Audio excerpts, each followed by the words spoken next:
வருகின்ற சென்னை மண்டல கூட்டத்துடைய தலைவர் அன்பு அண்ணன் பாபு அவர்களே, நகர்மன்ற செயலாளர் வரவேற்புரை நல்கிய அன்பு சகோதரர் சங்கர் அவர்களே, ஒப்பாரும் நிக்காரும் இல்லாத தலைவன், தனக்கு உண்மை இல்லாத தலைவன், தமிழ் இனம் முடிக்காகவே தன்னை முழுவதுமாக ஒப்படைத்துக் கொண்டு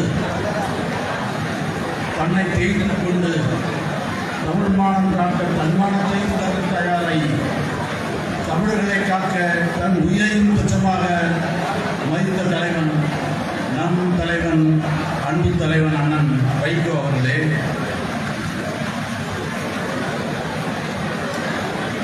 தானாக வந்து சேர்ந்தான் தங்கமேல ஒரு தம்பி, தள்ளாத வயதிலே நாங்கள் உள்ளோம் அவனை நம்பி, நம்பியோடு இருப்பது மட்டுமல்ல, நாளாக நாளாக நம் மீது பற்று மிகுந்து வர பார்க்கின்றேன். அவனால் பெற்று வரும் நன்மையெல்லாம் பேச முடியாது. கண்ணை இமையிரண்டும் காப்பது போல நமது கழகத்தை வண்ணமுற காத்து வருகிறார். வாய்மொழிகள் கண்டறியேன் நண்பனாய், மந்திரியாய், பண்பிலே மனிதனாய், பார்வையிலே சேவகனாக இங்கிவனை ஆம்பசரவே என்ன தவம் செய்து விட்டோம் என்று எல்லா மறுமலர்ச்சி தொண்டர்களும் மகிழ்ச்சியோடு ஏற்றுக்கொண்டிருக்கின்ற இளம் தலைவர் அன்பு தம்பி துரை வைகோ அவர்களே, கழகத்தின் கருவூலம் பொறியாளர் அன்பு தம்பி செந்திலதீபன் அவர்களே, ஆழம் விடுதுகள் போல் உறவுகள் 1000 இருந்தென்ன வேறென நீ இருந்தாய், வீழ்ந்து விடாமல் நாங்கள் இருக்கிறோம் என்று ஒவ்வொரு மறுமலர்ச்சி தொண்டரும் இன்றைக்கு என்னைப் போலவே நேசித்துக் கொண்டிருக்கின்ற தலைவரின் வார்ப்புகளே, என் மறுமலர்ச்சி சொந்தங்களே, உங்கள் அனைவரையும் வணங்கி மகிழ்கின்றேன். தூரம் பேசும்போது தலைவருக்கு கோபம் வரும் அப்படின்னு சொன்னாங்க. ஆனால் அந்த கோபம் எதுக்கு வருது? இந்த கட்சி நல்லா இருக்கணும், நம்மளையெல்லாம் எப்படியாவது மேலே கொண்டு வரணும் அப்படிங்கிற கோபம். இது திருவள்ளுவர் இல்லையா? திருவள்ளுவர் சொல்றாரு இல்லையா, குணம் என்னும் குன்றேறி நின்றான் வெற்றி கடமையும் காத்தல. இது கொஞ்ச நேரம் கூட உடைய குணம் இருக்காது. அடுத்த 5வது நிமிஷம் அந்த கோபத்தையெல்லாம் விட்டு போட்டு அரவணைச்சு தாய் உள்ளத்தோடு நம்ம எல்லாம் அணைச்சு கொண்டு போயிருக்கிற தலைவர். இன்னைக்கு சில பேர் கட்சிக்கு கலகம் ஏற்படுத்தலாம்னு நினைச்சிட்டு இருந்தாலும் போனால் போகட்டும் போடான்னு சொல்லி நம்ம ஒதுக்கிட்டு நம்ம போயிட்டு இருக்கோம்.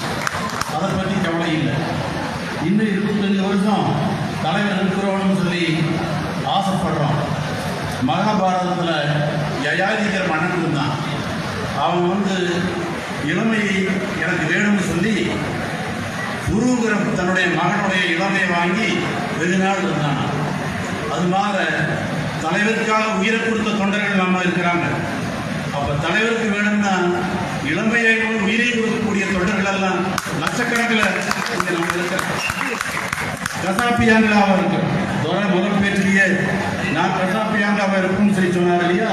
நம்ம ஒவ்வொருத்தரும் கசாப்பியாங்காவாக இருந்துட்டு இருக்கிறோம்.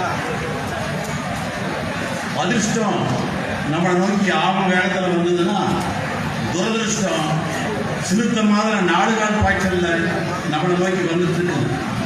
கஷ்டம் இனிமேல் இருக்காதுன்னு நினைச்சோம்னா ஏதோ ஒரு விதத்தில் கஷ்டம் நம்மளுக்கு வந்தது. நேற்று அருமையான முறையில் கூட்டம் நடந்தது. 3000 பேருக்கு மேலே அங்கே இருந்தாங்க. ஆனால் ஒரு சின்ன தேவையில்லாத சம்பவம் அங்கே நடந்தது. அங்கே கரண்ட் கட் ஆச்சு. சில சமயங்களில் 4 மணி நேரம் 5 மணி நேரம் உட்கார்ந்துருந்தாங்க. கட்டானதி சில பேர் வெளியே போனாங்க. சில சேர்கள் காலியா இருந்தது. அந்த சமயத்தில் உள்ள நுழைஞ்சவன் போட்டோ எடுக்க ஆரம்பிச்சிட்டான். அதைத்தான் தலைவர் கண்டிச்சார். 4 மணி நேரம் அழகு நிறைஞ்சிருந்தது. அப்போவெல்லாம் எவனும் வந்து எடுக்கல.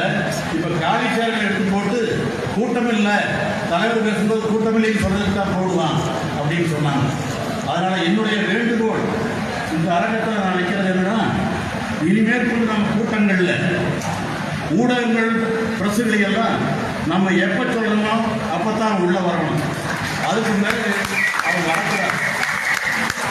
சில இடங்களில் நம்ம அதை கடைப்பிடிக்கிறோம்.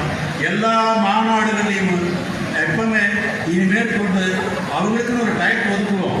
அந்த டயத்தில் கொஞ்சம் எடுத்துட்டு அப்புறம் அவங்க போகணும். அதுக்கு மேலே அவங்க எப்பவும் இருக்கக்கூடாதுங்கிறத என்னுடைய வேண்டுகோளாக நான் வச்சுக்கிறேன்.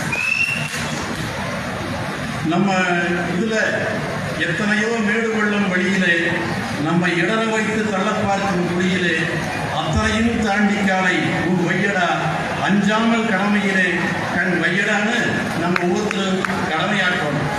குள்ளநரி கூட்டம் வந்து குறுக்கிடும், நல்லவருக்கு தொல்லை இருந்து மடைக்கிடும், எல்லளவும் பயம் கொண்டு தயங்காதடா, அவற்றை எமனுடவுக்கு அனுப்பி வைக்க மயங்காதடான்னு நம்ம எல்லாம் இனிமேல் கொண்டு அந்த கூட்டங்களை, நரி கூட்டங்களை, துரோகம் மன்ற கூட்டங்களை எல்லாம் ஒதுக்கி நம்ம வரணுமா சொன்னமாங்கிற ஒவ்வொருத்தரும் இனிமேல் நம்மளுடைய பங்களிப்பை, கடமையை உணர்ந்து நம்ம காரியங்கள் ஆற்றணும். தலைவனுக்கு நம்ம போல் சேர்க்கணும்னா ஒவ்வொருத்தரும் நம்ம இனிமேல் வைகோவா மாறணும். நம்ம ஒவ்வொருத்தரும் இனிமேல் துர வைகோவா இருக்கணும். அப்பதான் நம்ம இன்னைக்கு கட்சிக்கு ரெஜிஸ்ட்ரேஷன் உண்டு. நம்மளுக்கு ரெகக்னிஷன் இல்லை, அங்கீகரிக்கப்பட்ட கட்சி இல்லை, ஆனால் பதிவு செய்யப்பட்ட கட்சி. அந்த பதிவு செய்யப்பட்ட கட்சின்னு இன்னைக்கு இருக்கிறதுக்கு ஒரே காரணம், திருச்சியில நம்ம சின்னத்துல நிற்பேன் அப்படின்னு சொன்ன ஒரேனுடைய முடிவு தான். அதனால இல்லாமல் இருந்தா இன்னைக்கு கோடிக்கணக்கில் நம்ம வரி கட்டிருக்கணும். நம்ம பதிவு செய்யப்படாத கட்சியா இருந்தா அரசியல் கட்சிங்கிற அந்தஸ்தில இழந்திருப்போம். நம்மளுக்கு எந்த சலுகையும் கிடையாது.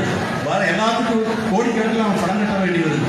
அது வந்து தப்பிச்சு கொடுத்தது வரதான். அதனால இனிமேல் கொண்டு வர காலங்களில் நம்ம சின்னத்தில் தான் கண்டிப்பா நிக்கோடுங்கிற என்னுடைய வேட்புகளையும் நான் வைக்கிறேன்.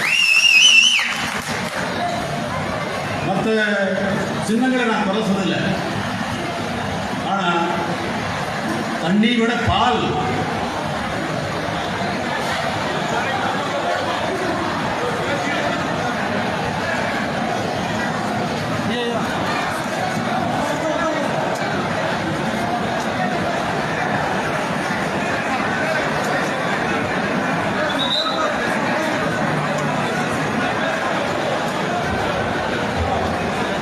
தண்ணி விட